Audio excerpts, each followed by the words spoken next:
Castorice is kind of good and very scary. I didn't want to bore you guys with numbers and words, so I thought showing you rather than telling you would be a better approach.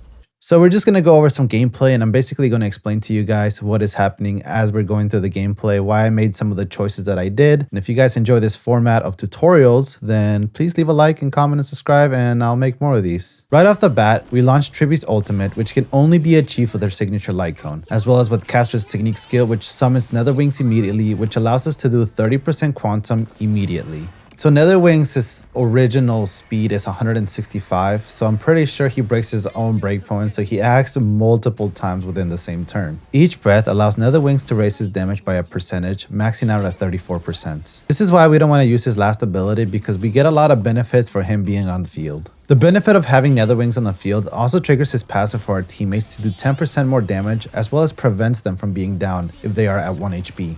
Having our allies at 1 HP will immediately trigger Netherwing's ability and advance forward at 100%, having him act immediately. Castorice also has a 50% speed buff when she's greater than or equal to her max HP. If we overstack, we deal more damage, so ulting at a high percentage is a good idea, as every 10 energy overcap gives us more damage.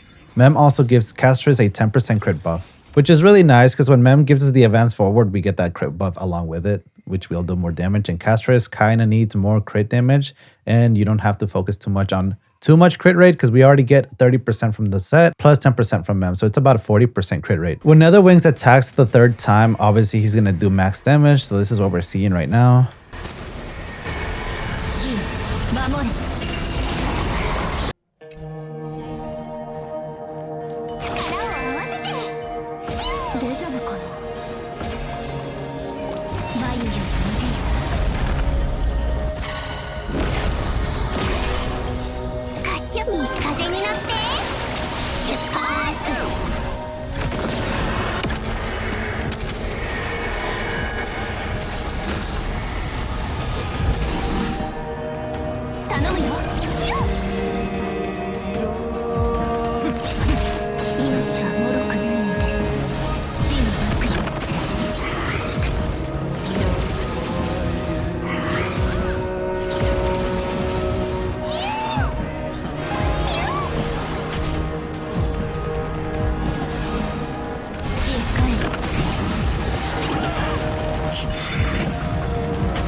Castorice is a great character, and to be honest, I don't really think you need Leocha. I tried another character like Gallagher, and honestly, Gallagher did a very great job at keeping us alive. I think Gallagher is a really great free-to-play option. You don't really need Leocha, and so if you don't want to waste your little point or the spirit, whatever it's called, the spirit token, you don't have to get Leocha. You can just use Gallagher. I think he's a greater option.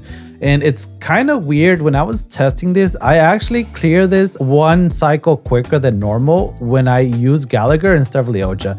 I will say that I did run a bit of issues with skill points, not too bad. Like I basically used a little bit more skill points, but honestly, yeah, you don't really need Leocha. I think Gallagher works perfect. But anyways, that's gonna conclude my video, and if you guys enjoy, make sure to leave a like, subscribe. Anyways, bye bye.